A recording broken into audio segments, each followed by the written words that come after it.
Cross your fingers.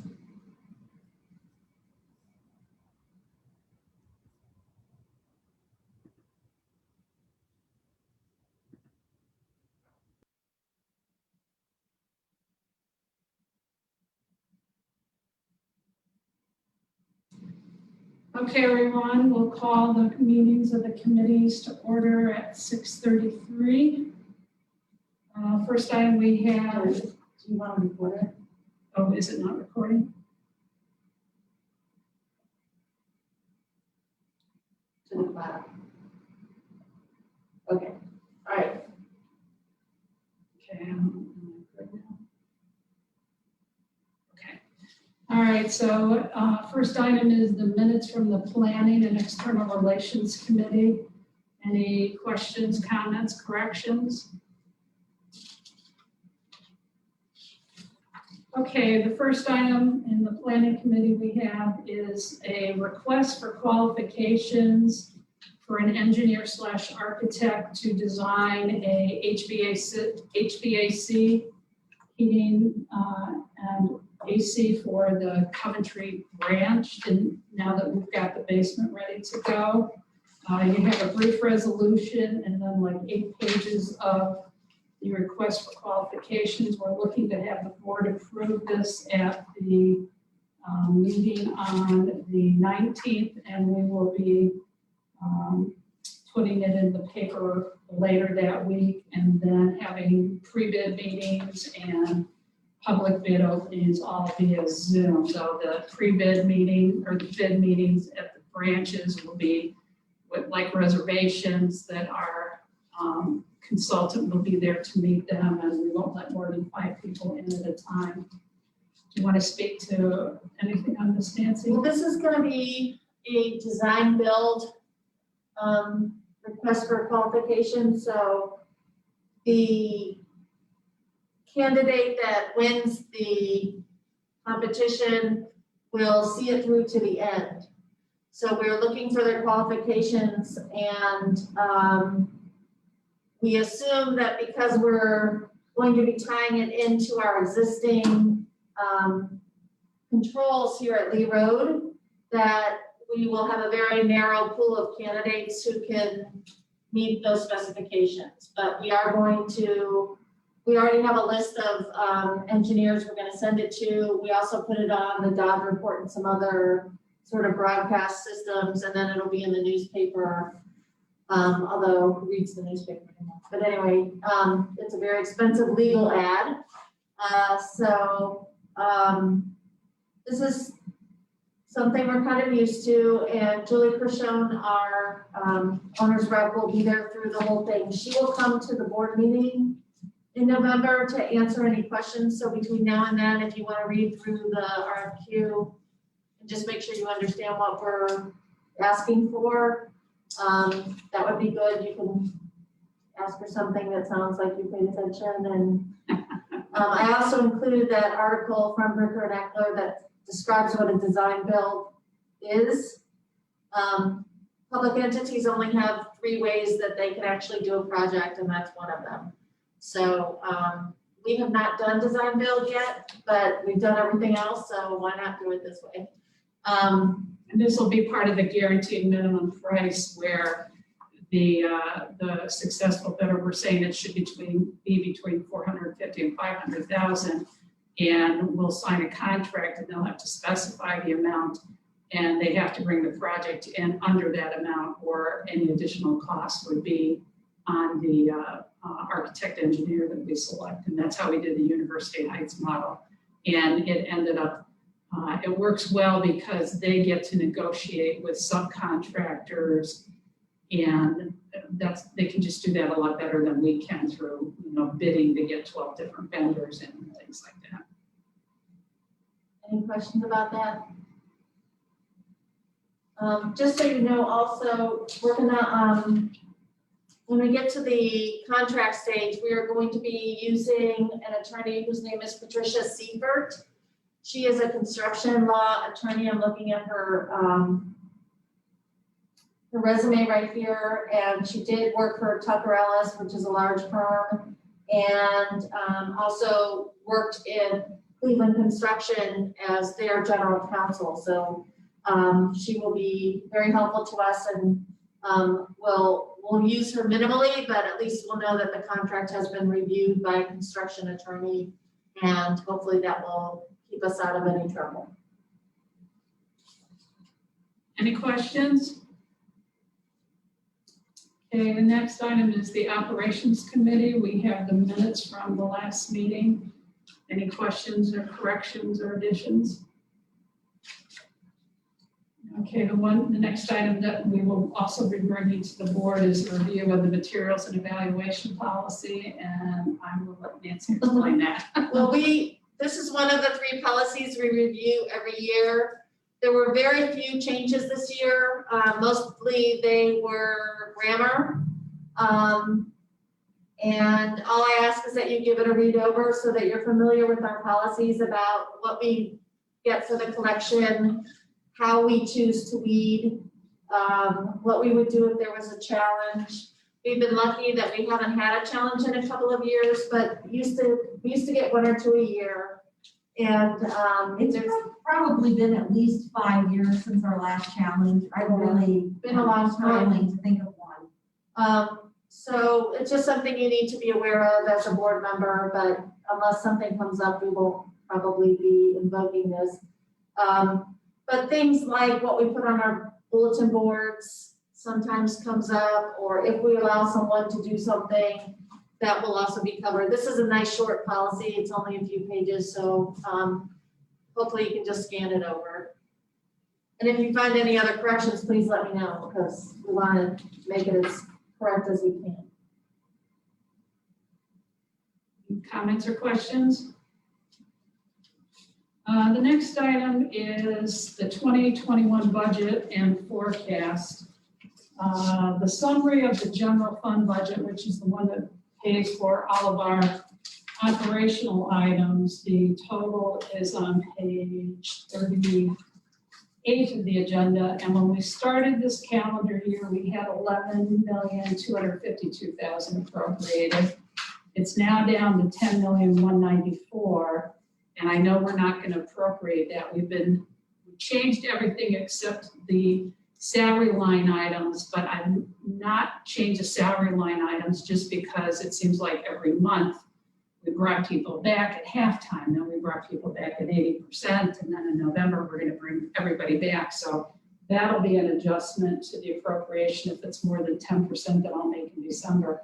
But the amount that we're looking to budget for next year is 10.256. So that is lower by almost $1 million over what we started. A lot of that is being achieved by, we eliminated 2 positions.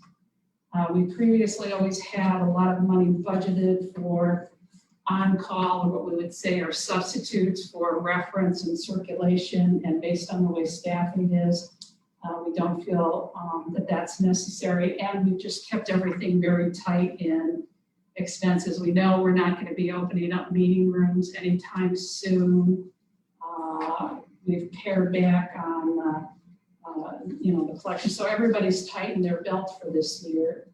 And looking at taking that budgetary number and plugging it into a 5-year forecast, which is on page 40.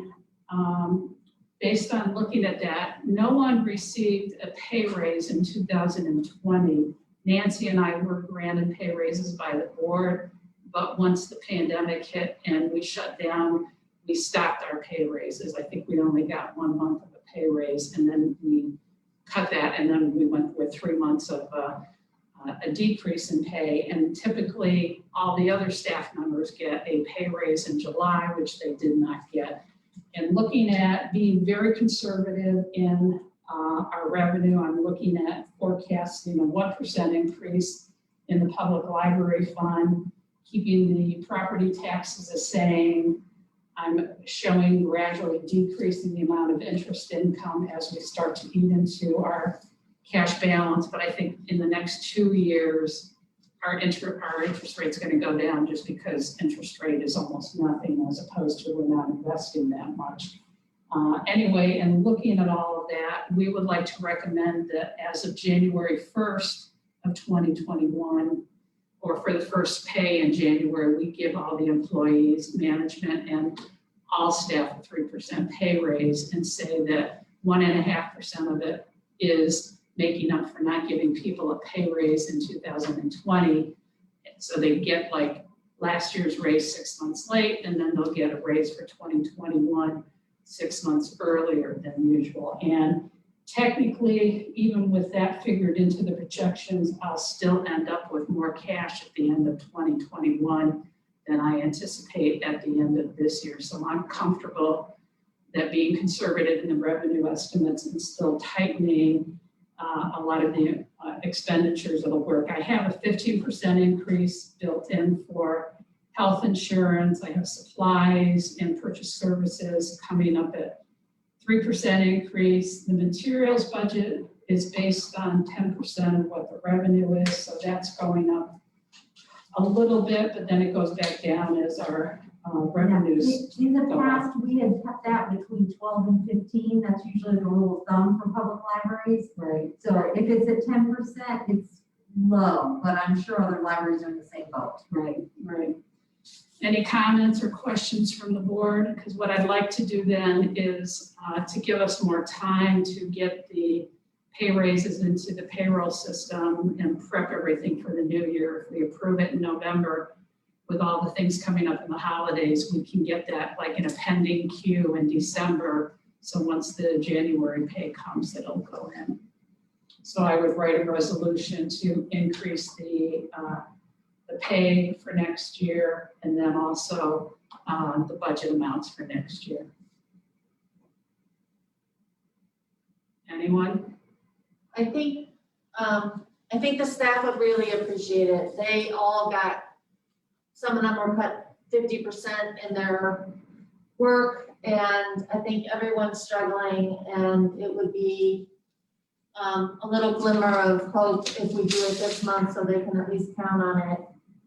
And we were very surprised that the state budgets came in as high as they did. We were expecting it to be terrible, and it's been better than flat. So hopefully we can just maintain that throughout the year. And that's not such a large increase that it would affect us too heavily if the pandemic really creates a downturn in the state this year. Right. So we're being really conservative. Yeah, right now, the public library fund number that we've gotten from the county budget commission, which certifies an amount to us, is 2.74. And what they're certifying for next year is 2.4. So we're seeing over a $300,000 loss in it for next year. But by keeping our belts tightened on the expenditures, we can manage dealing with that. And the fact that so far we're even ahead of what this year's estimate is. So I'm very comfortable with the numbers. Yeah, I would say there's no like planning for a rainy day that makes sense anymore. So if there's room now, like definitely give the staff a win, because you could save that money and then maybe do something with it later, or maybe never need to have saved it and morale suffers. So I'm all for it. And the other factor too is in looking at going forward in this, we last passed the levy in 2014, promising that we would make it last at least 10 years. And right now I'm still showing a very sizable cash balance in 2026. So that's 12 years past when it said. So if we could go 12 to 15 years without having to go back to the taxpayers, I think that's more than showing that we're fiscally responsible for our money while taking care of our buildings and taking care of our staff. Yeah. Deb, can you tell me what's the pay increase we gave them last year? What percentage? I think It was averaging at 3, but we never gave it to them. yeah, nobody got a pay raise in 2000, not in 2020. 2019, I think that was between 2 and 4, depending on the evaluation. The average was like 3.2. Right. Yeah, we're not really doing an evaluation because we had so many, you know, Well, most people It's were, gonna be pass fail, and we don't have any fails. right, But we will have meetings to discuss goals. goals and changes in work this year, but it won't be the same as our normal review. But I think on average, Dana, the last few years, it's been around 3. I think it was around 3 in 2019 and around 3 in 2018, and one year we even had almost 4. I look at this as being more of a cost of living inflationary adjustment rather than being based on a, you know, performance evaluation system, which Right. hopefully we will get for next. And, you know, when January of 2022 comes around, we will be back in the mode of tracking goals and performance that way. We usually give raises in July. I remember, okay. So you're proposing to us right now 1.5 to compensate for the summer when they did not receive it in a timely fashion, and 1.5 early for next year. Right, for 2021, right? And then they wouldn't get pay raises again until July of 2022.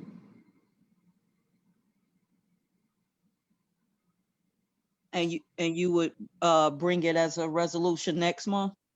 I'd like to bring it, and it's November 16th is a board meeting, do it a month earlier than So we normal. can have it set up for January. Yes, correct. I think that from that morale perspective, it sounds good. I mean, I'm for it. My only hesitation is that if we end up in a prolonged situation or even a repeat situation next year where people are largely, you know, working from home or not, you know, so Right. I don't think it's any good way to account for it. We certainly want our employees to stick with us through this. So yeah, I'm for it. Thank you. Thanks. Thank you. Anyone else? I'll just add that I agree with what Patty and Dana both said. I think it's Yeah, me too. Thanks. Okay, next we have personnel, the minutes from the last meeting, any comments, corrections? Okay, the rest is just verbal updates. Ms. Levin, talk about staffing. So we are in the middle of bringing everyone back to 100%. They will return on November 15th. And then the only people still on layoff will be some of the pages. And there just isn't enough work for them right now, but we hope to, if we have an increase in circulation, we will bring them back as we can. And that will make the business office happy because then we will have no one on Shared Work Ohio. But we're not closing out our account, we'll just let it be dormant just in case we have to do anything in 2021.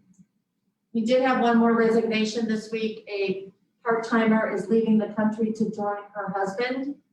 But other than that, I don't think we've had a resignation. We, actually, in between the minutes from last month's committee meeting, we did have another resignation, which made the 5th in the HPIC Computer that's right. Center. That's right. So we did do an internal posting, and we have hired someone from the Lee Road Circulation Department to go over to the HPIC. He's already started training, but he'll formally transfer in a month. We're going to be okay on circulation staff, and all of the other positions right now are still frozen. We are searching for 2 other part-time tech assistants to work in the HPIC, just because they have been so decimated. They lost 50% of their staff in 2020 alone. So we're trying to get them to be right-sized with the amount of hours that we are open. So those right now are really the only positions that we're actively searching for. In addition to an internal posting for full-time circulation here at Lee Road. Once those are filled, there are 2 positions. Once those are filled, we will evaluate because we anticipate that 2 part-timers will be promoted to full-time. which is another good thing for morale and retention. But then we will see if we need to fill part-time circulation roles, and if so, at what branches. We may be in a position where we freeze the part-time jobs, at least until we open up our public service hours a little bit more, which won't happen until January.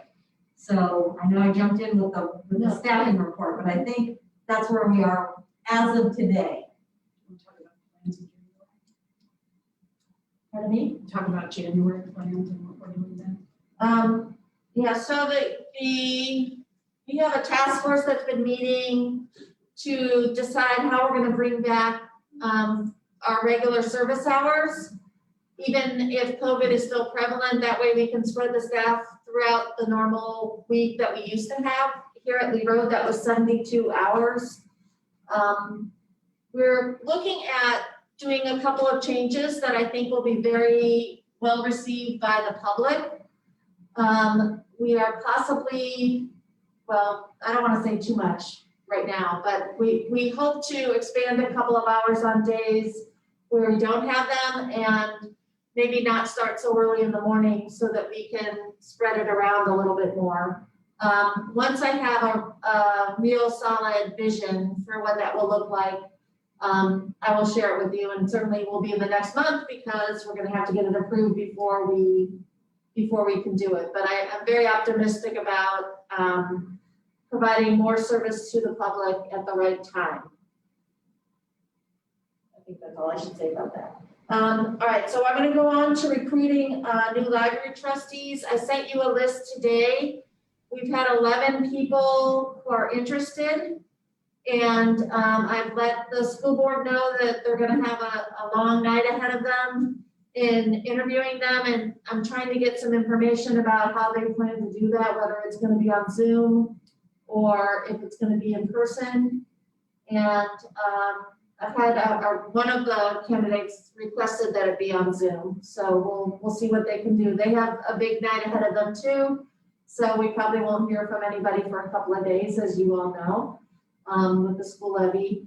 And I'm excited because there's an equal proportion of men and women, and a lot of people I have not met yet. So we will have an information night on November 11th, and hopefully one of you will join us via Zoom to talk about what it's like to be a board member. We usually ask somebody to come on into that meeting. So I'll talk to you about that in the next few days.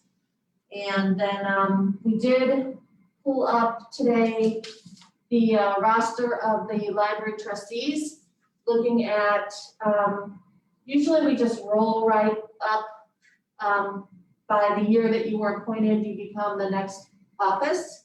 And if that were the case, Mr. Russo will have his final year this year. He's been on the library board for 10 years. So we are very, very grateful to him. I'm sorry he's not here to hear me praise him, but so he will be rolling off, and then Dana would be president, Max would be vice president, and then the next year would be Gabe as secretary. And then Vikas, Annette, and Patty. That's how it will roll. So you should all think about those roles and just confirm that that's what you want to do. And honestly, the president is the person who runs the meeting, and aside from being the head of other committees, there isn't much difference between being the secretary or the vice president. It's just really more of what committee you're the chairman of. So. And hopefully I'll get, when we were talking about getting maybe the December meeting in person, because I haven't had minutes signed for the board meeting since March. And with that being Mr. Russo's last meeting, we're looking at trying to do logistics of how we might be able to do some people in person and something with Zoom. So we'll keep you posted on that. But the secretary signs the minutes along with the board president. And then the last thing is the evaluation of the director and fiscal officer. The head of the personnel committee is Vikas. Lucky you. And I know you and Annette helped Suzanne last year, a little bit anyway, with the survey. I don't know, this is such an odd year. I think it's totally up to you how you want to handle this. And if you would like Vikas, we can talk on the phone and figure out exactly what you want to do. I can tell you what we've done in the past was send out a Google survey, and it was filled out by the administration team, and then also by Debbie and myself. We did our own, and then you compiled the scores and provided us with feedback.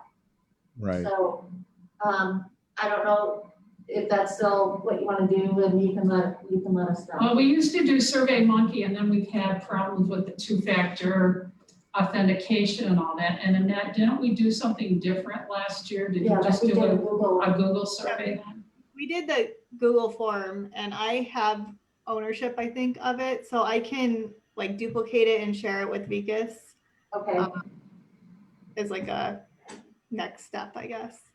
Yeah, Annette and I will have to talk at some because I think Annette actually knows way more about this than I do. I don't think No, there's no rule that says you can't get help. We're going to talk that one through. Okay. You guys figure it out. Again, it's such a strange year, whatever, right? We're just getting through is almost as good as anything.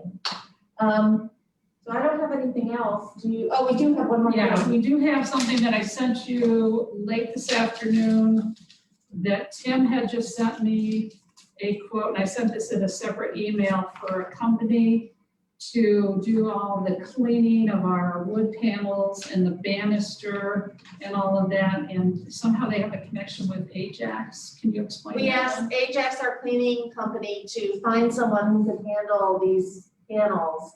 They're the same as they are on the outside, they're on the inside. And 1 or 2 cleaning companies ago, they applied something, I think it was probably Murphy's oil soap, and it smeared up everything. So we basically have to strip that off with whatever we clean them with.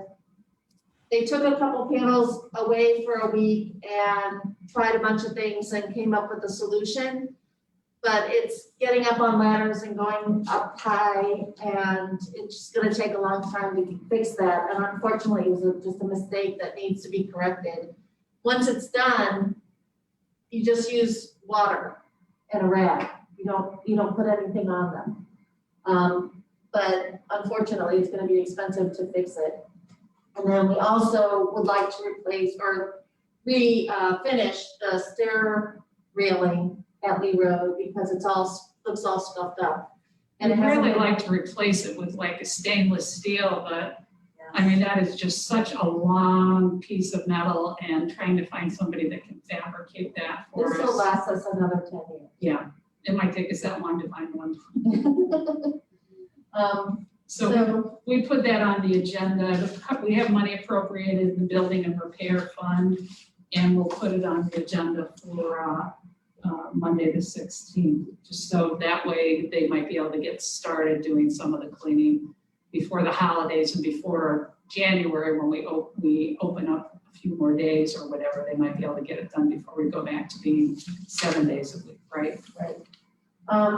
And also we met with the carpet people, and they're gonna start doing sections of the carpet replacement around the middle of November. It will probably take about 2 months to get it all done. And we also have a moving crew that will come in once a week and move things around so they can get in there and get the carpet done. But you'll start to see changes in the carpeting. And while things are kind of slow, it's a good time to do it. That's all we have. Anyone else have anything for the good of the order? I just have a quick question to circle back to the board position that's open. So you said that the school board have themselves a long night. With 11 people in, do you want us to continue to publicize that we're trying to find somebody new, or are you feel like you have a good? Absolutely. We've had years when we've had 13, 14, 15 people apply. And often As we've told you, people apply more than once and get in the second time. A couple of the people who are coming through are repeats. And it brings us to get to know a bunch of people in the community who might help with other things, either with the foundation or the friends. So I think it's a really good process, even though it makes for a long evening. I think it's a good thing. And then once in a while, people, once we do the orientation night and we explain exactly what the time commitment is, a couple of people may drop off. So we may still end up with a good whole number, and that's okay too. Okay, thanks. I had a question. I feel like I'm sure you've covered this before and I just don't remember. What happens if the county goes purple? Do we I'm so glad you asked that. I was like, so. We actually did communicate to the staff last week. So I will tell you what our plan is. If it goes purple, not just because it's purple, but because of so many other things, our plan is to go back to like phase 2, which is curbside service and phone and virtual services. So the staff will still come to work. We will still be open all the hours we're open. And we will get you your materials, but you will come into the building. And people will drive up, call us, and we'll have a ticket number for them, and they can take their things away. And then people can call to get any kind of reference help they need, and also tech help. And that hopefully won't last very long. This is what we did back in May when we started phasing our reopening. We did about 2 to 3 weeks of this kind of service model. And the virtual part of it, Nancy mentioned, has continued the whole time. Our virtual story times, we've just done those since April. That was the first service we rolled out and we haven't stopped. The only other in between would be then to reopen just for lobby services and not have people doing browsing. But we'll see how it goes. Because it was strange, because the last time technically Cuyahoga County did spend 2 weeks in with all of the right indicators, but it almost seemed like a political decision not to call it purple.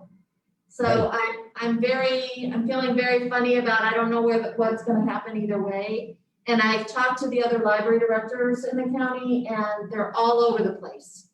Euclid is still on lobby, East Cleveland's still on lobby, Shaker would be wide open, Westlake's wide open. So I think we're all just trying to feel our way, and honestly, with the lack of leadership from someone on high, we just have to make our decisions. So we feel comfortable with that unless you want to ask us not to do something. That's the plan. Okay. Yeah, I was just wondering what it was. I didn't, because Yeah, no, I don't. I mean, we kind of keep things rolling, and sometimes I think I should be asking you more than telling you. So if you want to ever insert something and say, hey, wait, I'm very happy to slow down and listen to what you have to say about it, because honestly, we're just doing the best we can. Like, I keep saying it's my first pandemic. Someone has a better idea, I'm listening. We're acting out of an abundance of caution. I think we're pretty cautious. And we've been very pleased that no one on staff and people that are with Don't say it staff, out loud. knock on laminates, we've done very well. I think our staff has learned to take the safety precautions at home and at work very seriously, that we've done very well. I think it would be good to just keep communicating with us what the plans are. Because I know, like, many of us were watching what the numbers were looking like the past couple of weeks. Okay. Yeah. They still weren't good today. It was under 3,000, but that's not a lot to brag about when we were down to 700 new cases a day in September. Right. are Yeah. we are we strictly depending on the state color coding? No, I mean, like, are we are we as a library paying attention to local numbers? Because we are. In fact, we have a new alert system that you were nice enough to let us buy last year, and it actually shows how many people are infected in different parts of the county. So we can kind of see that, but the thing that worries me is that anyone can come here from anywhere, and it just takes one person to start infecting all of us. So that's why I said I'm being kind of cautious, but I don't know. And I mean, even after last week, it went down a little. So I'm hoping that people are being much more careful. And with the weather getting cold and everyone coming inside, I hope people are being very worried and respectful of the whole mask wearing procedure and things like that. So, and do we have, like, let's say we end up going purple or whatever, that things get worse. Do we have, like, as far as, I don't know, like, information, like stuff ready to go? yes, People and know what they, yeah, what they can do and live we told the staff that it would take at least 2 days to implement going to curbside, because people have to call and get their reserves ready to go, and it would just take us 2 days. So assuming that those announcements are generally made on Thursday, we would probably start the new curbside on Tuesday because we're not open Sunday or Monday. So that really gives us actually 3 days to do it. So that's kind of the time frame that we're working with. So we would have time to notify everyone, and we call the newspaper and do all those things. We had our pandemic plan that you approved back in Great. April or May, and we've got a lot of procedures that came off So, of that. I mean, if you have one more minute, I can tell you some other planning that we're doing. We also are planning on the possibility that there will be no more FR, whatever, CRA, which is the family leave for COVID. If it is not reapproved, it will expire December 31st. So we're coming up with a couple of plans of our own for what to do with staff who have children that they have to care for because schools are not open and daycare isn't open. So we're coming up with some substitutes of our own, and we'll bring those to you. We're also trying to figure out how to adjust schedules and how much adjusting will allow to be more sympathetic for people who just need to get a child to a different place and still get to work.